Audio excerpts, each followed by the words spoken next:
या कुन्देन्दु तुषारहार धवला या शुभ्रवस्त्रावृता या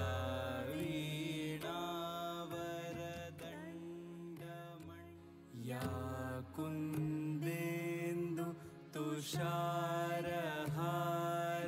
धवला या शुभ्रवस्त्रावृता या वीणावरदण्डमण्डितकरा। আমাদের পূর্ব পর্ব শেষ হলো, এখন আমাদের অনুশীলন করতে হবে। এটি একটি নতুন পরীক্ষা, মনে রাখতে হবে আমাদের ভুল করলে চলবে না।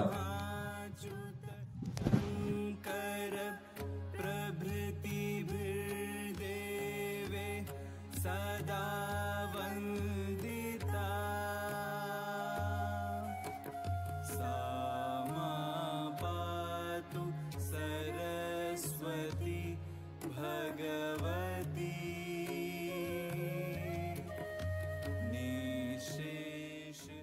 प्रणाम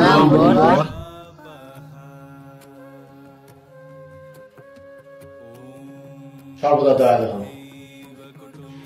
বলো তোমাদের আগমনের উদ্দেশ্য। গুরুদেব, আপনি নাট্যশাস্ত্র লেখার পর থেকে আমাদের মনে অনেক প্রশ্নের উদয় হয়েছে।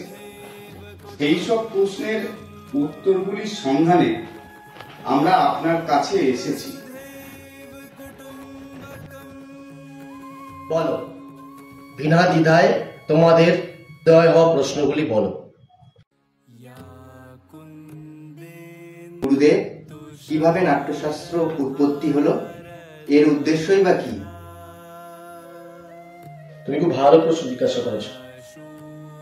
এই প্রশ্নটি কেবল নাটকের জন্যই নয়, আমাদের জীবনের সাথে যুক্ত। তার যুগের পর থেকেই মানুষের মধ্যে লোভ বড়ই প্রকট হয়ে ওঠে। পাপ আর সংঘাতের দিকে মানুষ এগিয়ে বয়ে চলেছে। তখন ইন্দ্রদেব ব্রহ্মার কাছে এসে বললেন, এমন একটি মাধ্যম তৈরি করতে যা দৃশ্যমানতা ও শ্রবণ শক্তিকে সাথে নিয়ে মানব জাতিকে ধর্ম, অর্থ, কাম এবং মোক্ষের পথে নিয়ে যাবে। ইন্দ্রদেবের অনুরোধে ব্রহ্মা তৈরি করলেন নাট্যবেদ, যার প্রায়োগিক দিক হল এই নাট্যশাস্ত্র।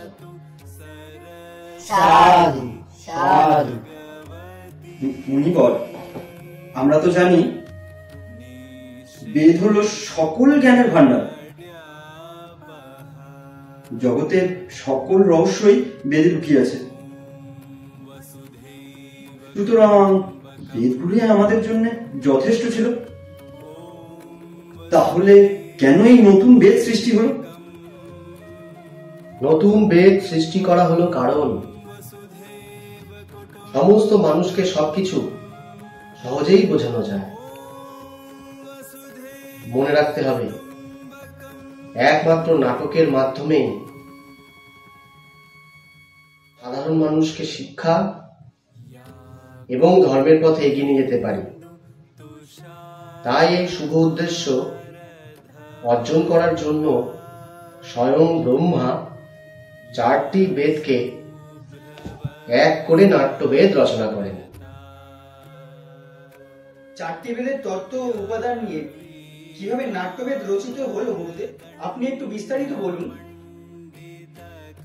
নাটকে গান এলো সামবেদ থেকে, আর যজুর্বেদ থেকে এলো অভিনয়, অথর্ববেদ থেকে এলো রস। এইভাবে 4টি বেদ থেকেই নাট্যশাস্ত্র তৈরি হয়েছে। গুরুদেব, আরেকটি প্রশ্ন, কেবল দেবতাদের জন্যই কি নাটক তৈরি হয়েছে? না না, তা নয়। রাক্ষসরাও ব্রহ্মার প্রতি এই একই সন্দেহ প্রকাশ করেছিল। দেবতা, দানব, মানুষ, রাক্ষস সকলেই নাটক করতে পারে। নাটকের মধ্যে সমস্ত আচার দেখানো হয়েছে। এই গ্রন্থটি 3টি পৃথিবীর বর্ণনা দেয়। দুঃখে ক্লান্ত এবং শোকে জর্জরিত সকলকে বিশ্রাম দিতে পারে এই নাটক।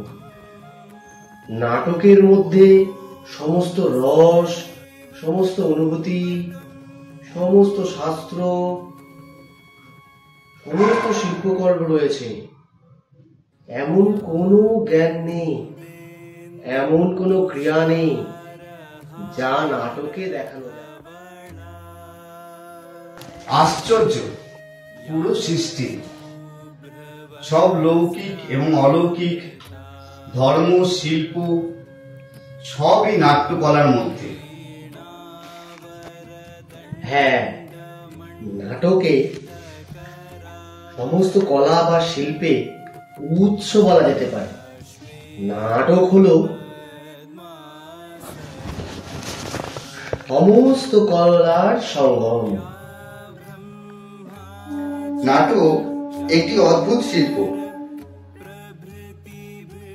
ঠিক যেমন বেঁচে থাকার জন্য শ্বাস প্রশ্বাস, এটি সবচেয়ে গুরুত্বপূর্ণ শিল্প। কিন্তু কেন আমাদের সমাজ এটাকে গুরুত্ব হিসাবে নেয় না? আমি দেখেছি এই শিল্পকে অনেকে অপ্রয়োজনীয়, অপ্রত্যাশিত হিসাবে। আমরা শিল্পী, নীতি নির্ধারক নই। শিল্পই আমাদের ধর্ম। শিল্প নিয়ে আমরা পরীক্ষা নিরীক্ষা করব, নীতি নিয়ে নয়। মনে রাখতে হবে, নাটক কেবল একটি শিল্পই নয়, এটি সমাজের একটি আয়নাও। এটি সত্যের পথে, মানবতার পথে মানুষকে এগিয়ে নিয়ে যায়, সমাজের বৈষম্যকে দূর করতে পারে। এই অনুভূতি নিঃসন্দেহে বিশ্বকে একটি আদর্শ বিশ্ব হিসাবে রূপান্তরিত করতে পারবে। যথার্থ, কোনো সন্দেহ নেই যে শিল্প ছাড়া যে সমাজ তা একটি পশুর সমাজ। এই তো, তোমরা সব কিছু বুঝতে পেরেছ। শিল্প হলো সমাজের একটি গুরুত্বপূর্ণ অংশ। শিল্পী আর শিল্পকে সম্মান দেওয়ার জন্যই পঞ্চম প্রেত সৃষ্টি হয়েছে। আমরা বুঝতে পারলাম পঞ্চম প্রেত বেদ সমস্ত বেদের জ্ঞান নিয়ে তৈরি। তাপস বৃন্দ, আমরা নাট্যশিল্পীরা তোমাদের স্বাগত জানাতে প্রস্তুত। তোমাদের জন্যই তারা অপেক্ষা করছে। সেখানে গিয়ে তোমরা নাটকটি উপভোগ করো।